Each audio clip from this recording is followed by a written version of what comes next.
జనసేన బలోపేతం కోసం తన స్వార్జితం నుంచి 10 కోట్ల రూపాయలను ఆ పార్టీ పవన్ కళ్యాణ్ విరాళంగా ఇచ్చారు. వాలంటీర్లపై టీడీపీ నేత బొజ్జల సుధీర్ రెడ్డి చేసిన వ్యాఖ్యలపై అచ్చెన్నాయుడు క్లారిటీ. కారంపూడి సీఐ చిన్న మల్లయ్యపై నారా లోకేష్ ఫైర్.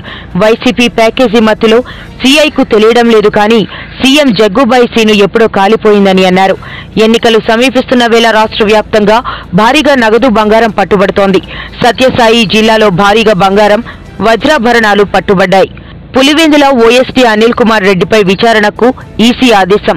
తెలుగుదేశం పార్టీ నేత సాయికి పల్నాడు జిల్లా సత్తెనపల్లి కోర్టు ఏప్రిల్ వరకు రిమాండ్ విధించింది. సభలు, సమావేశాలు, ఎన్నికల ప్రచార కార్యక్రమాల అనుమతులకు రాజకీయ పార్టీలు అనుమతి తీసుకోవాల్సిందే. ఈసీ అనకాపల్లి వైసీపీ ఎంపీ అభ్యర్థిగా బూడి ముత్యాల నాయుడు ప్రకటించిన వైసీపీ పార్టీ అధిష్టానం.